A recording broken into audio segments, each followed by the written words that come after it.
স্বাস্থ্যকর উপায়ে ঘরোয়া খাবার খেয়ে তাড়াতাড়ি যারা পেটের চর্বি, ভুঁড়ি এবং ওজন কমাতে চাইছো বন্ধুরা, তাদের জন্য আমাদের আজকের এই রেসিপি ভীষণ কাজে লাগবে। বন্ধুরা, ভিডিওটি শেষ পর্যন্ত দেখো, আশা করছি উপকৃত হবে। তো এর জন্য আমি গোটা মটর ভিজিয়ে রেখেছিলাম সারা রাতের জন্য, আর তারপর ভালোভাবে জল দিয়ে ধুয়ে এক্সট্রা জলটা ঝরিয়ে সরাসরি প্রেসার কুকারের মধ্যে নিয়ে নিলাম। অ্যাড করে দিচ্ছি স্বাদ অনুসারে লবণ, কিছুটা লঙ্কার গুঁড়ো, 1 চিমটের মতো হলুদের গুঁড়ো, জিরের গুঁড়ো, ভাজা ধনের গুঁড়ো। এই মশলাগুলো সবার ঘরে অ্যাভেলেবেল থাকে। আর তারপরে আমি এখানে নিয়েছি টমেটো, সুইট পটেটো আর একটি পেঁয়াজ।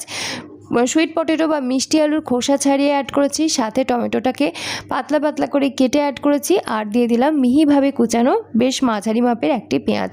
এবারে দিয়ে দিতে হবে পরিমাণ মতো জল, মানে মটরগুলো ডুবে থাকে সেই পরিমাণ জল এখানে ব্যবহার করতে হবে। অতিরিক্ত জল অ্যাড করার কোনো প্রয়োজন নেই। একটি তেজপাতা দিয়ে দিলাম সুন্দর ফ্লেভারের জন্য। সব কিছু মিশিয়ে নিচ্ছি। তবে এখানে আরও 2টি উপকরণ ব্যবহার করতে হবে, সেটা হচ্ছে ঝালের জন্য কাঁচা লঙ্কা। আমি এখানে কাঁচা লঙ্কা বাটা ব্যবহার করেছি, আর দিয়ে দিচ্ছি আদা রসুনের পেস্ট 1/2 চা চামচ পরিমাণে। এবারে সব কিছু একসাথে ভালো করে মিশিয়ে নিলাম, যাতে একে অপরের সাথে সব কিছু মশলাপাতি মিশে যেতে পারে। এরপরে প্রেসার কুকারের ঢাকনা বন্ধ করে 2 থেকে 3টে মতো হুইসেল দিয়ে নিতে হবে, যাতে মটর ভালোভাবে সিদ্ধ হতে পারে। তোমাদের প্রেসার কুকারে যেমন হুইসেল লাগবে ঠিক সেই পরিমাণ মতো দিয়ে নেবে। ওগুলোকে সিদ্ধ হতে দিলাম। এবারে আমি একটা মশলা তৈরি করে নেব। এই স্পেশাল মশলা পেটের চর্বি কমানোর জন্য ভীষণই উপযোগী। তো এর জন্য আমি শুকনো কড়াইয়ের মধ্যে নিয়ে নিলাম গোটা গোলমরিচ, কিছুটা গোটা জিরে, গোটা ধনে, মৌরি এবং কয়েকটা লবঙ্গ, শুকনো লঙ্কা নিয়েছি। শুকনো লঙ্কাটা তোমরা যদি ঝাল কম খাও সেক্ষেত্রে বাদ দিতে পারো। এবারে সব কিছু আমি একসাথে করে ড্রাই রোস্ট করে নিচ্ছি 1 থেকে 1.5 মিনিটের মতো, একদম লো আঁচে, যাতে করে মশলার মধ্যে একটা ক্রিস্পি ভাব চলে আসে। তারপরে আমি আঁচ বন্ধ করে দিলাম। এগুলো যখন একটু রুম টেম্পারেচারের কাছাকাছি চলে এসছে, সেই সময় একটা ব্লেন্ডার জারের মধ্যে নিয়ে গুঁড়ো করে নেব। তবে একটু দানা দানা রাখছি, কারণ এই মশলাটা আমরা কিন্তু চাট মশলা হিসেবে বা ভাজা মশলা হিসেবেই ব্যবহার করব। উপর থেকে ছড়িয়ে দিলে একটু দানা দানা থাকলে ভালো লাগে। তোমরা চাইলে মিহি পাউডারও করে নিতে পারো। এরকম একটা মশলা একদিন বানিয়ে স্টোর করে রাখতে পারো, রান্নার সময়তে কিন্তু ভীষণই কাজে লাগে। ভীষণ একটা ফ্লেভারফুল মশলা কিন্তু তৈরি করে নিয়েছি। এটাকে এক সাইডে রেখে দিলাম।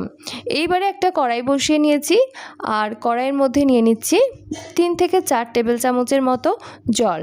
এখানে খুব বেশি জল প্রয়োজন নেই, আমরা যেহেতু একদম তেল ছাড়া রান্নাটা বানাচ্ছি, তাই প্রথমে জল নিলাম। আর এখানে নিয়েছি কিছু গ্রিন মটরশুঁটি, সবুজ মটরশুঁটি। এটা আমি ফ্রেশ নিয়েছি, তোমাদের কাছে ফ্রোজেন থাকলে সেটাও ব্যবহার করতে পারো। প্রায় 100 গ্রামের কাছাকাছি মটরশুঁটি রয়েছে। দিয়ে দিলাম 1 চিমটের মতো লবণ। মটরশুঁটির সাথে লবণটা ভালো করে মিশিয়ে নিচ্ছি। জলের মধ্যে মটরশুঁটিটা আমরা একটু ভাপিয়ে নেব, পুরোপুরি সিদ্ধ করে গলিয়ে ফেলবো না, একটু ভাপিয়ে নেব। ঢাকনা বন্ধ করে এক সাইডে রেখে দিলাম। আর এটা মোটামুটি 1 মিনিটের মতো আমরা সিদ্ধ করে নেব। 1 থেকে 1.5 মিনিট রাখার পরে ঢাকনাটা খুলে নিলাম, কারণ বেশি সময় ধরে সিদ্ধ করলে মটরশুঁটির কালারও চেঞ্জ হয়ে যাবে, এর পুষ্টিগুলো নষ্ট হয়ে যাবে। অ্যাড করে দিলাম কিছুটা গ্রেট করা গাজর। গাজরটা যেহেতু গ্রেট করা রয়েছে, সিদ্ধ হতে কম সময় লাগবে, তাই আমি পরের দিকে গাজরটা অ্যাড করে দিলাম। দিয়ে ভালো করে মটরশুঁটির সাথে মিশিয়ে এটাকে ঢাকনা বন্ধ করে কিছু সময় সিদ্ধ হতে রেখে দিলাম। এদিকে আমরা যে প্রেসার কুকারে মটর সিদ্ধ হতে দিয়েছিলাম, সেটা কিন্তু নিজের থেকে যখন স্টিম রিলিজ হয়ে গেছে, সেই সময় ঢাকনাটাকে খুলে নিলাম।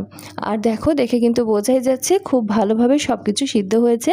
এখান থেকে তেজপাতাটাকে আমি তুলে ফেলে দিলাম, আর মিষ্টি আলুটাও কিন্তু ভালো করে সিদ্ধ হয়ে গেছে। এটাকে আমি আলাদাভাবে তুলে নিলাম। এখানে আমি মিষ্টি আলু ব্যবহার করেছি, কারণ এর পুষ্টিগুণ অনেকটাই বেশি, এবং তাছাড়া ওজন নিয়ন্ত্রণে রাখার ক্ষেত্রে মিষ্টি আলুর ভূমিকা অপরিসীম। এবারে পাই টু পাই সমস্ত কিছু বলা এই ছোট্ট ভিডিওর মধ্যে সম্ভব নয়, তোমরা চাইলে একটু গুগল করে দেখে নিতে পারো। তো সব কিছুই ভালো করে সিদ্ধ হয়েছে।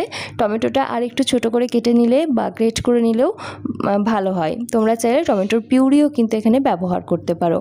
তো এটাকে আমি এক সাইডে রেখে দিচ্ছি। এদিকে আমরা যে মটর এবং গাজর সিদ্ধ হতে দিয়েছিলাম, তার ঢাকনাটাকে খুলে নিলাম। আর কালারটা কিন্তু সুন্দরভাবে বজায় রয়েছে, জলটাও প্রায় শুকনো হয়ে এসছে, দেখে কিন্তু বোঝাই যাচ্ছে ঠিকঠাকভাবে সিদ্ধ হয়েছে। এই পর্যায়ে আমরা এর সঙ্গে অ্যাড করে দিচ্ছি আমাদের আগের থেকে সিদ্ধ করে রাখা মটর, আর তার সাথে আমি এখানে যে মিষ্টি আলুটা সিদ্ধ করে নিয়েছিলাম সেটাকে স্ম্যাশ করে অ্যাড করে দিলাম। তোমরা চাইলে মিষ্টি আলুটাকে সিদ্ধ করে নেওয়ার পর গ্রেট করেও ব্যবহার করতে পারো। যে ভাজা মশলাটা রেডি করেছিলাম সেটা 1 চা চামচ পরিমাণে অ্যাড করে দিলাম। এর বাইরে আর তেমন কিছু মশলাপাতি আমি ব্যবহার করছি না, কারণ এর মধ্যেই সব কিছু অ্যাড করা আছে এবং ভীষণ ফ্লেভারফুল হয়। এই মশলাটা একবার তোমরা বানিয়ে ব্যবহার করে দেখো, আশা করছি ভীষণই ভালো লাগবে। সব কিছু ভালোভাবে মিশিয়ে নিচ্ছি। বিন্দুমাত্র তেলের ব্যবহার ছাড়াই বন্ধুরা এরকম স্বাস্থ্যকর উপায়ে তোমরা মটর দিয়ে এই রেসিপিটা বানিয়ে যদি প্রত্যেক দিন খাও অথবা সপ্তাহে 2-3 দিন খাও, তাহলেই কিন্তু তফাৎটা বুঝতে পারবে। কারণ এর মধ্যে রয়েছে উচ্চমানের পুষ্টিগুণ সম্পন্ন প্রোটিন, ফাইবার তো রয়েছে, এছাড়াও বেশ কয়েক রকম ভিটামিন মিনারেলসও রয়েছে। আমি এখানে গ্রিন মটরশুঁটিও ব্যবহার করেছি, যার জন্য আলাদাভাবে মিনারেলস কিন্তু অ্যাড হয়েছে। এরকমভাবে বানিয়ে দেখতে পারো, ভীষণ সুস্বাদু হয় এবং তেল ছাড়া হলেও খেতে দুর্দান্ত হয়। বাড়িতে বানালেও বাচ্চারা কিন্তু ভীষণ পছন্দ করবে, এমনকি রুটি, পরোটা, ভাত সব কিছুর সাথেই ভালো লাগবে, এমনিও কিন্তু ভীষণই ভালো লাগবে। তো ভালো করে মিশিয়ে নেওয়ার পর আমি আঁচ বন্ধ করে দিলাম। এরকম একটু গ্রেভি রেখেছি, কারণ এটা ঠান্ডা হয়ে গেলে কিন্তু গ্রেভিটা টেনে নেবে আর শুকনো শুকনো হয়ে যাবে। ওই জন্য সামান্য গ্রেভি থাকলে টেক্সচারটা ঠিকঠাক থাকবে। উপর থেকে আমি আঁচ বন্ধ করে দেওয়ার পর ফ্রেশ পাতিলেবুর রস, কাঁচা পেঁয়াজ, কিছুটা ধনেপাতা এসব ছড়িয়ে নিচ্ছি। পাতিলেবুর পরিবর্তে তোমরা এখানে চাইলে কিন্তু ইমলি পাল্প বা তেঁতুলের জলও ব্যবহার করতে পারো, তবে আমি কিন্তু হাতের কাছে থাকা পাতিলেবুটাই ব্যবহার করলাম। আর উপর থেকে আরও খানিকটা ভাজা মশলার গুঁড়ো ছড়িয়ে এটাকে যদি ঢাকনা বন্ধ করে কিছু সময় রাখো, ভীষণ সুন্দর একটা ফ্লেভার পাওয়া যাবে। তবে আমি কিন্তু আর ঢাকনা বন্ধ করে রাখছি না, এখনই কিন্তু গরম গরম পরিবেশন করছি। বিকেলের টিফিনের জন্য উপযুক্ত, তাছাড়াও সকালের ব্রেকফাস্টে অথবা রাত্রের ডিনারে নেওয়া যেতে পারে। লাঞ্চে বা লাঞ্চ বক্সে তোমরা রুটি পরোটার সাথেও এগুলোকে ক্যারি করতে পারো। শুধুমাত্র ওজন কমানো কিংবা ভুঁড়ি কমানোই নয়, যারা একদম ফিট রয়েছে, শরীরের ওজন একদম ঠিকঠাক রয়েছে, তাদের শরীরটাকে মেনটেন করার জন্য বা ওজনটাকে নিয়ন্ত্রণে রাখার জন্য এরকম স্বাস্থ্যকর রেসিপি ভীষণ প্রয়োজন।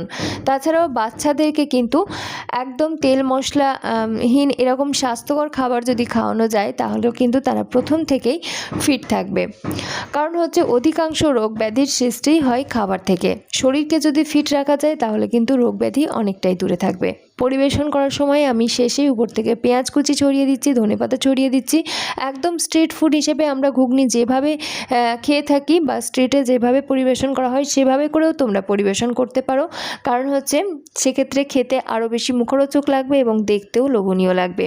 এরকম ঘুগনি বানিয়ে বাচ্চাদেরকে কিন্তু সকাল বিকেলের টিফিনে দিতে পারো, তারা ভীষণ পছন্দ করে খাবে এবং খাবারের প্রতি একটা রুচিও ফিরে আসবে। কারণ এর মধ্যে যেহেতু উচ্চমানের প্রোটিন রয়েছে, প্রচুর ফাইবার রয়েছে, হজম হতে অনেকটা বেশি সময় লাগবে, এটা ওটা খাওয়ার ক্রেভিংসও কমে যাবে। আশা করছি ভিডিওটি মন্দ লাগেনি। যদি ভালো লেগে থাকে একটা লাইক করো। আমি কিন্তু প্রতিনিয়ত এরকম স্বাস্থ্যকর রেসিপি শেয়ার করে থাকি।